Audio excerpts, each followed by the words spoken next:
5. How to eliminate 50% of tour business worries.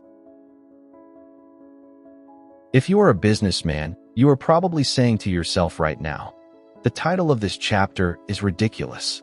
I have been running my business for 19 years, and I certainly know the answers if anybody does. The idea of anybody trying to tell me how I can eliminate 50% of my business worries, it's absurd.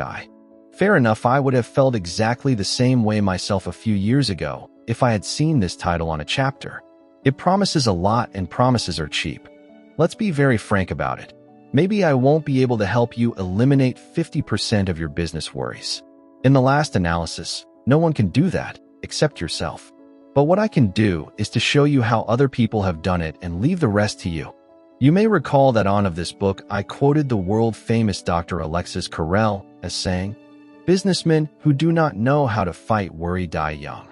Since worry is that serious, wouldn't you be satisfied if I could help you eliminate even 10% of your worries? Yes? Good. Well, I am going to show you how one business executive eliminated not 50% of his worries, but 75% of all the time he formerly spent in conferences trying to solve business problems.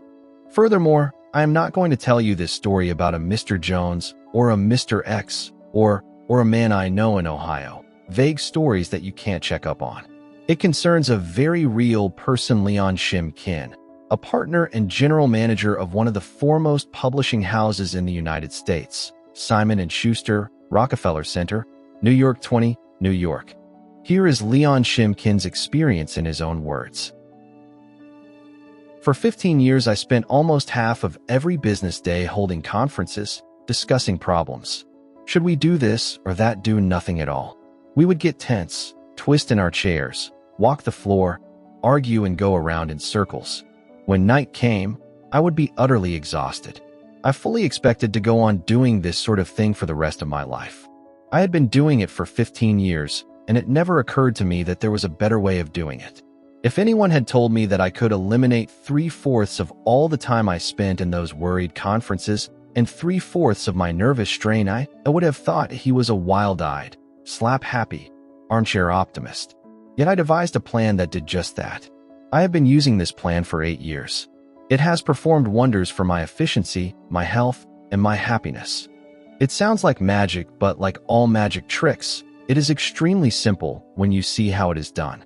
Here is the secret. First, I immediately stopped the procedure I had been using in my conferences for 15 years, a procedure that began with my troubled associates reciting all the details of what had gone wrong, and ending up by asking, "What shall we do?" Second, I made a new rule, a rule that everyone who wishes to present a problem to me must first prepare and submit a memorandum answering these 4 questions. Question 1. What is the problem? In the old days, we used to spend an hour or 2 in a worried conference without anyone's knowing specifically and concretely what the real problem was. We used to work ourselves into a lather discussing our troubles without ever troubling to write out specifically what our problem was. Question 2. What is the cause of the problem? As I look back over my career, I am appalled at the wasted hours I have spent in worried conferences without ever trying to find out clearly the conditions which lay at the root of the problem. Question 3. What are all possible solutions of the problem?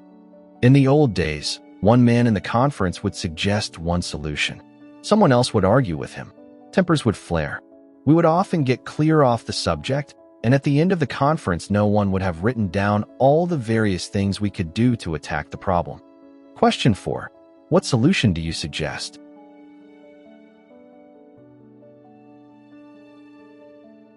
I used to go into a conference with a man who had spent hours worrying about a situation and going around in circles without ever once thinking through all possible solutions and then writing down. This is the solution I recommend. My associates rarely come to me now with their problems. Why? Because they have discovered that in order to answer these 4 questions, they have to get all the facts and think their problems through. And after they have done that, they find, in 3/4 of the cases, they don't have to consult me at all, because the proper solution has popped out like a piece of bread popping out from an electric toaster. Even in those cases where consultation is necessary, the discussion takes about 1/3 the time formerly required, because it proceeds along an orderly, logical path to a reasoned conclusion. Much less time is now consumed in the house of Simon and Schuster in worrying and talking about what is wrong, and a lot more action is obtained toward making those things right.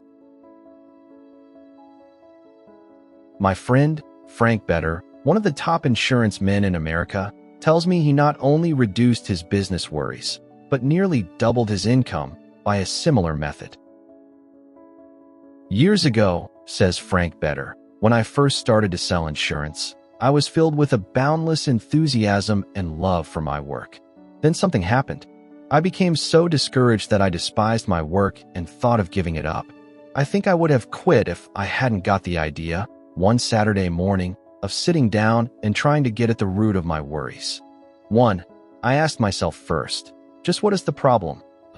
The problem was that I was not getting high enough returns for the staggering amount of calls I was making. I seemed to do pretty well at selling a prospect until the moment came for closing a sale. Then the customer would say, "Well, I'll think it over, Mr. Better. Come and see me again." It was the time I wasted on these follow-up calls that was causing my depression. 2. I asked myself, what are the possible solutions? But to get the answer to that one, I had to study the facts. I got out my record book for the last 12 months and studied the figures. I made an astounding discovery. Right there in black and white, I discovered that 70% of my sales had been closed on the very first interview. 23% of my sales had been closed on the second interview. And only 7% of my sales had been closed on those third, fourth, fifth, etc. interviews, which were running me ragged and taking up my time. In other words, I was wasting fully one half of my working day on a part of my business which was responsible for only 7% of my sales. 3. What is the answer? The answer was obvious. I immediately cut out all visits beyond the second interview and spent the extra time building up new prospects. The results were unbelievable. In a very short time, I had almost doubled the cash value of every visit I made from a call. As I said, Frank Better is now one of the best-known life insurance salesmen in America. He is with Fidelity Mutual of Philadelphia and writes $1 million worth of policies a year.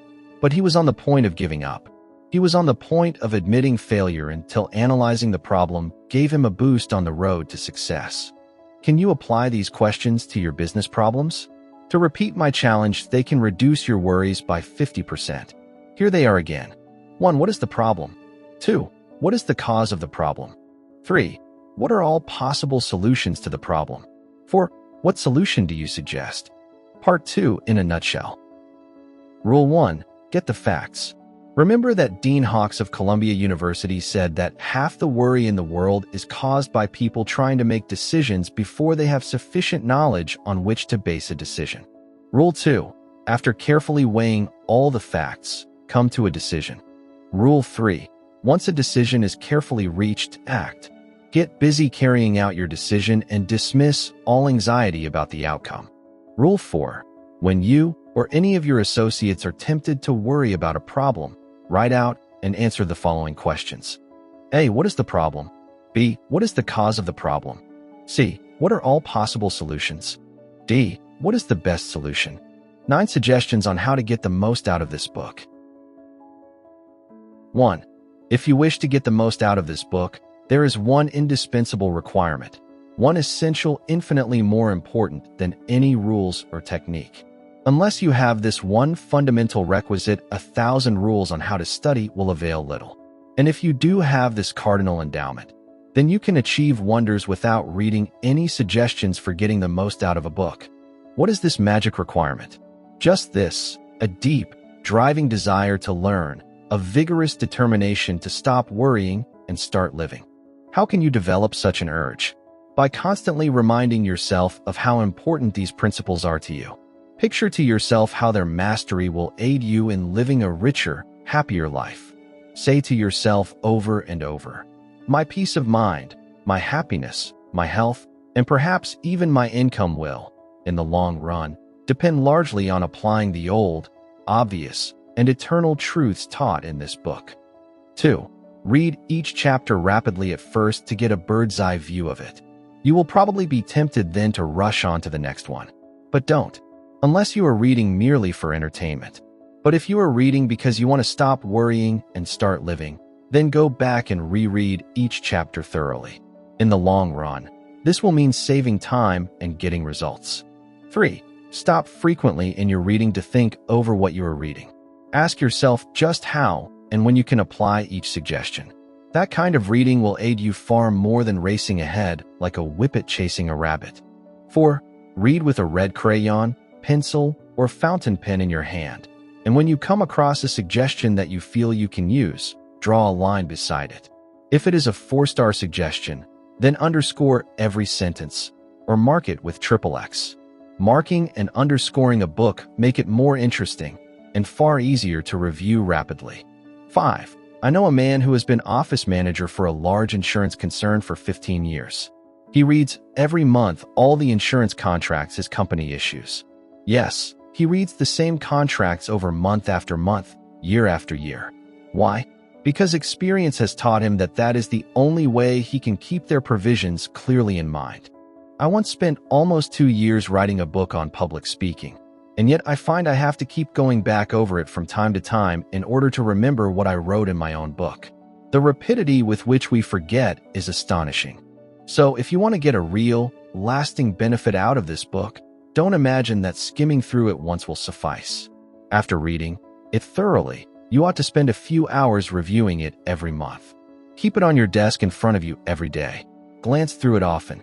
Keep constantly impressing yourself with the rich possibilities for improvement that still lie in the offing. Remember that the use of these principles can be made habitual and unconscious only by a constant and vigorous campaign of review and application. There is no other way. 6. Bernard Shaw once remarked, "If you teach a man anything, he will never learn." Shaw was right. Learning is an active process. We learn by doing. So, if you desire to master the principles you are studying in this book, do something about them. Apply these rules at every opportunity. If you don't, you will forget them quickly. Only knowledge that is used sticks in your mind. You will probably find it difficult to apply these suggestions all the time. I know, because I wrote this book, and yet frequently I find it difficult to apply everything I have advocated here. So, as you read this book, remember that you are not merely trying to acquire information. You are attempting to form new habits. Ah yes, you are attempting a new way of life. That will require time and persistence and daily application. So refer to these pages often. Regard this as a working handbook on conquering worry. And when you are confronted with some trying problem, don't get all stirred up. Don't do the natural thing, the impulsive thing. That is usually wrong.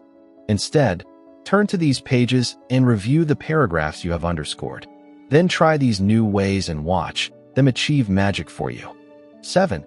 Offer your wife a shilling every time she catches you violating one of the principles advocated in this book. She will break you. 8. Please turn to pages 193 to 4 of this book and read how the Wall Street banker, H.B. Howell, and old Ben Franklin corrected their mistakes. Why don't you use the Howell and Franklin techniques to check up on your application of the principles discussed in this book? If you do, 2 things will result. First, you will find yourself engaged in an educational process that is both intriguing and priceless. Second, you will find that your ability to stop worrying and start living will grow and spread like a green bay tree. 9. Keep a diary in which you ought to record your triumphs in the application of these principles. Be specific. Give names, dates, results. Keeping such a record will inspire you to greater efforts. And how fascinating these entries will be when you chance upon them some evening, years from now. In a nutshell, 1. Develop a deep, driving desire to master the principles of conquering worry. 2. Read each chapter twice before going on to the next one. 3. As you read, stop frequently to ask yourself how you can apply each suggestion. 4.